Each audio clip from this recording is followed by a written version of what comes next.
안녕하세요. 오늘은 API에 대해서 한번 영상을 준비해 보았습니다. API가 뭘까? API라는 용어에 대해서 많은 분들이 한 번쯤은 접해 봤을 가능성이 높습니다. 그런데 정확하게 이 API가 뭔지, 우리가 언제 API를 이용하는 건지, 그리고 어떤 상황에서 API를 이용하면 더 좋은 건지, 이런 부분에 대해서는 좀 질문이 있거나 궁금해 하시는 분들이 많을 것 같습니다. 그래서 오늘은 이 API 개념에 대해서 실제로 우리가 이 API를 이용해서 데이터를 한번 가져와 보는 실습을 통해서 API가 언제 쓰이고 우리가 이 데이터 그리고 크롤링 또는 파이썬이라는 맥락에서는 API를 어떻게 이해를 하면 되는지 한번 다뤄보려고 합니다. 이 API라고 검색을 해보고 이 지식 백과에서 보면 Application Programming Interface라고 되게 어려운 용어가 많습니다. 이 운영체제와 응용 프로그램 사이의 통신에 사용되는 언어나 메시지 형식을 말한다.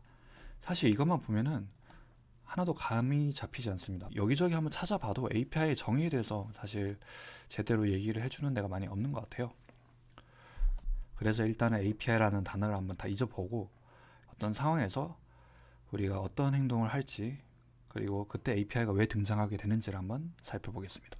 자, 상황을 설명을 해보면 지금 이 네이버 뉴스의 경제 또는 증권의 주요 기사들을 저희가 매일매일 100개씩 또는 1000개씩 꾸준히 모니터링하고 확인하고 가져와서 정리를 해야 되는 상황이라고 합니다. 이런 상황에서 우리가 첫 번째로 해볼 수 있는 방법은 노가다입니다. 실제로 이 사이트 들어가서 이 증권에서 하나씩 클릭을 하고 필요한 URL, 링크라든지 제목이라든지 본문의 내용들을 다 가져와서 복사해 둡니다. 그 다음에 이제 다시 두 번째 사이트에 들어가서 복사하고 또 링크도 복사하고 합니다. 이렇게 수기로 하는 방법이 첫 번째고 당연히 가장 쉽고 가장 빠르게 접근을 할 수 있는 방법입니다.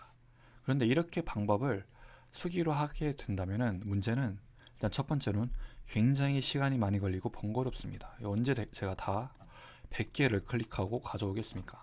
두 번째로는 이 방법은 아무래도 사람의 개입 그리고 개개인이 직접 이 링크를 통해서 동작들을 해야 되기 때문에 사람에 의한 오류가 발생할 가능성이 높습니다. 예를 들어 제가 이거 전체 제목을 가져와야 되는데 일부만 가져온다거나 링크도 잘못 가져온다거나 그런 실수가 중간중간에 발생할 가능성이 굉장히 높습니다. 그래서 이런 문제들 때문에 사실 그 다음으로 우리가 해볼 수 있는 방법은 파이썬이나 프로그래밍을 이용해서 이 부분들을 자동화하는 것입니다. 바로 예제를 한번 보여드리겠습니다. 자, 이건 파이썬 코드인데요. 이 파이썬에서도 방금 우리가 봤던 크롬 같은 브라우저를 직접 제어하고 정해진 방식대로 규칙을 정해서 하나씩 동작을 저희가 다 설정을 해서 기사라든지 이런 것들을 취합하는 걸 자동화할 수 있습니다. 이 코드를 한번 실행을 해보겠습니다. 그리고 이 코드가 필요하신 분들은 제가 영상 하단에 링크를 첨부를 해두겠습니다. 자, 이렇게 화면이 뜨고 자동으로 지금 저는 마우스는 이렇게 가만히 있죠. 하나씩 이 처음에 봤던 페이지의 모든 링크에 다 접속을 하는 간단한 코드입니다. 이런 식으로 우리가 이 브라우저를 자동화하고 이 브라우저를 코드를 통해서 하나하나 업무를 다 반복적인 업무들을 자동화한다고 하면 아까와 같은 번거로운 작업, 수작업이나 또는 그런 수작업을 통해서 발생하는 각종 에러는 다 잡을 수 있습니다. 자, 그런데 이렇게 우리가 브라우저 자동화를 통해서 데이터를 가져오거나 활용하는 것도 문제가 있습니다. 이 문제는 만약에 이 사이트에 우리가 하루에 1000번 또는 10,000번 이렇게 굉장히 많은 횟수로 또는 굉장히 짧은 기간 안에 이 작업들을 하게 된다면 네이버에서는 이게 프로그램 또는 봇이라고 인지를 하고 이런 작업들을 막고 이런 작업들이 반복적으로 이루어지지 않도록 하는 여러 방지 프로그램들이 작동을 합니다. 예를 들어서 이런 화면처럼 어떤 자동 입력 방지를 위한 또는 자동 수집 방지를 위한 각종 문구들이나 이런 화면들이 뜨면서 이 프로그래밍을 이용해서 데이터를 자동으로 수집하는 것들을 막는 프로세스들이 다 존재를 합니다. 이거는 사실 이 사이트 차원에서 무리하게 서버에 부하가 가지 않도록 하는 어떤 예방책이라고 보면 되는데, 이런 것들이 발동을 하면은 사실은 안정적으로 저희가 원하는 형식으로 데이터를 가져오는 것이 굉장히 힘듭니다. 이런 상황에서 그래서 조금 더 데이터를 안정적으로 가져올 수 있는 방법이 바로 API라는 것입니다. 이 API라는 거는 구글에서 네이버 뉴스 API라고 검색을 하면 이 네이버 개발자 센터에서 뉴스 검색 API라는 것이 제공이 됩니다. 자, 이렇게 API라는 거는 네이버 측에서 직접 제공을 해주는 하나의 룰, 하나의 규칙이라고 보면 됩니다. 이런 식으로 너가 데이터를 요청하면은 이런 식으로 우리가 데이터를 줄게 라고 하는 허용된 약속이라고 하면 됩니다. 그런데 이렇게 하루 호출 한도가 25,000회인 것처럼 이 정해진 한도와 정해진 빈도라든지 속도라든지 이런 것들을 네이버 측에서 다 정해두고, 자, 우리가 이렇게 문을 만들어 두었으니까, 그리고 이 문에 접근하기 위한 키를 너희한테 알려줄게. 이 방식대로는 너네가 이 테두리 안에서는 자유롭게 데이터를 가져오든지 활용하든지 해라 라는 거예요. 그래서 이 API를 이용하면 가장 큰 장점은 아까와 같은 자동 입력 방지 문자라든지 어떤 반복적인 프로그램 운영에서 생기는 그런 장애들이 다 없어지고 굉장히 안정적으로 데이터를 가져올 수 있습니다. 그래서 우리가 특정 사이트에서 데이터를 가져올 때 가장 먼저 찾아보고 활용을 해볼 수 있는지 검토를 해보는 게 이 API입니다. 즉, 그 사이트나 그 서비스에서 API를 제공하면은 그 API를 이용해서 우리는 API를 통해서 데이터를 너네가 허용한 이 규칙대로 가져올게 라는 겁니다. 실제로 파이썬을 이용해서 한번 API를 이용해서 데이터를 가져보겠습니다. 자, 이렇게 검색 API, 뉴스 검색 개요 쭉 뜨고, 이 REST API라고 하는데 이렇게 뉴스 검색 결과를 XML 형식 또는 JSON 형식으로 반환합니다. 그리고 하루 호출 한도는 25,000회라고 합니다. 그리고 비로그인 방식이 오픈 API입니다. 이 네이버에서는 비로그인 방식과 로그인 방식이 있는데, 비로그인 방식은 훨씬 더 수월하게 더 쉽게 데이터를 요청할 수 있고 데이터를 받아올 수 있습니다. 자, 그래서 먼저 사전 준비사항으로는 이 네이버 개발자 센터에서 애플리케이션을 등록하고 클라이언트 아이디와 클라이언트 시크릿을 발급을 받아야 됩니다. 그래서 이 뒤에 나오는 실습은 이 가이드에 따라서 클라이언트 아이디와 클라이언트 시크릿이 다 발급이 되었다고 가정을 하고 진행을 하겠습니다. 그렇게 발급이 되고, 자, 이 요청 URL, 프로토콜, 메소드, 파라미터 이런 것들이 있습니다.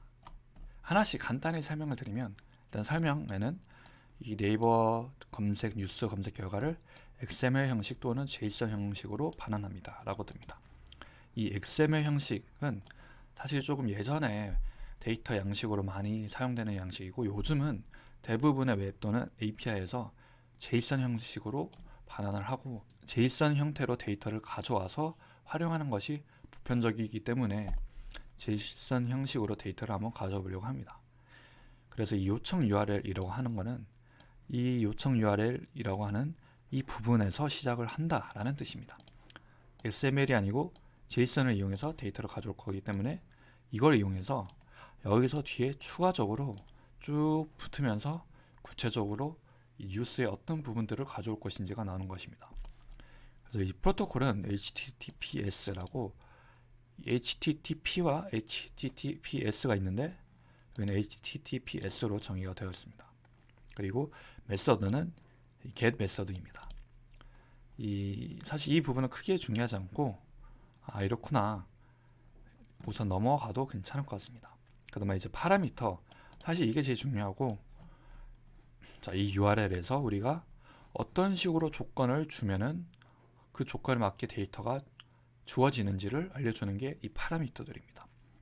처음에 쿼리라고 하는 검색어, 이 뉴스 API는 검색어 위주로 예를 들어서 미국 증시 또는 뭐 부동산 이런 검색어를 입력하면 그 검색어에 맞는 데이터가 나온다라고 이해를 하고, 필수 여부에서 Y라고 하는 것은 무조건 이 쿼리라고 하는 파라미터는 들어가야 한다는 의미입니다. 다음으로 디스플레이, 스타트, 소트가 있는데 이런 것들은 실제로 한번 예제 코드를 통해서 보겠습니다. 자, 참고사항으로 이렇게 API를 요청할 때는 이 헤더에 아까 위에서 발급받았던 클라이언트 아이디와 클라이언트 시크릿을 추가를 해야 합니다. 그래서 이런 식으로 추가가 되고 요청에는 이렇게 됩니다. 자, 우선 가장 접근하기 쉬운 파이썬을 이용해서 한번 이 네이버 뉴스 API를 이용해서 데이터를 가져와 보겠습니다. 여기서는 이 검색 API 예제를 보면은 파이썬 코드가 있습니다. 그래서 이 파이썬 코드를 그대로 가져와서 한번 실행을 해보겠습니다. 자, 이걸 그대로 복사하고요. 네, 이렇게 그대로 붙이고 또 이렇게 그대로 붙이겠습니다. 자, 위에서는 저는 제가 발급받은 클라이언트 아이디와 클라이언트 시크릿을 그대로 붙이겠습니다. 자, 그리고 한번 실행을 해보겠습니다. 검색할 단어에는 미국 증시라고 한번 적어보겠습니다. 자, 이렇게 검색을 해서 실행을 하면 이런 식으로 데이터가 나옵니다. 이게 바로 지금 이거는 지금 이 블로그라고 되어 있어서 사실 아까 우리가 봤던 뉴스 API가 아닙니다. 다시 한번 보면은 다시 한번 돌아가 보면 이렇게 요청 URL에는 openapi naver.com v1 search news.json으로 되어 있습니다. 자, 그런데 여기 예제에는 지금 openapi naver.com v1 search 블로그로 되어 있습니다. 이렇게 블로그를 이용해서도 블로그 데이터를 가져올 수 있는데 지금 저희는 뉴스로 한번 바꿔보겠습니다. 자, 뉴스로 바꾸고 그 뒤에 당연히 이 JSON 한번 추가를 하겠습니다. 자, 이렇게 이것만 바꾸고 다시 한번 실행을 해보겠습니다. 네, 이런 식으로 뉴스들이 쭉 나오네요. 네, 이런 식으로 뉴스가 쭉 나오고, 자, 이 미국 증시라는 거에 대해서 전체 개수가 한 38만 개가 된다라고 되어 있습니다. 자, 그리고 여기 지금 보면은 스타트, 디스플레이 이런 것들이 있는데 이 쿼리라고 하는 게 필수인 파라미터이기 때문에 이 쿼리랑 이 텍스트가 지금 이렇게 들어가 있습니다. 자, 그러면은 여기서 우리가 한번 이 디스플레이를 보면은 지금은 한 번에 한 10개씩 밖에 나오지 않습니다. 그래서 한 번에 표시할 수 있는 검색 개수를 한번 100개로 늘려 보겠습니다. 자, 어떻게 늘리냐? 똑같이 이거를 한번 그대로 복사를 해보고 똑같은 방식으로, 자, 여기서는 이제 내가 한 100을 써봅니다. 그 다음에 이 뒤에 내가 뭘 추가를 하냐면은 이 보통 이렇게 파라미터를 추가할 때는 쿼리는 뭐다 더하기 이 end라는 기호를 추가하고 여기서 디스플레이는 이제 텍스트 2다 이런 식으로 계속 파라미터를 추가를 하면 됩니다. 그래서 이렇게 추가를 하면은 이제 이 디스플레이가 100이 되고 100개의 아이템이 나오는 것을 확인을 하게 된다면은 이게 지금 제대로 구현이 된 거라고 보면 됩니다. 한번 해보겠습니다. 네, 이렇게 100개가 됐죠. 이게 100개를 가져오게 된 겁니다. 네, 이상으로 네이버 뉴스 API를 이용해서 한번 체계적으로 그리고 더 안정적으로 데이터를 가져와 볼 수 있는 방법을 다뤄보았습니다. 그래서 필요한 데이터가 있으면 API는 있는지 없는지 그 서비스나 홈페이지에서 제공하고 있는 API가 있으면 그 API를 먼저 활용해 보는 것도 좋은 방법입니다. 이상입니다.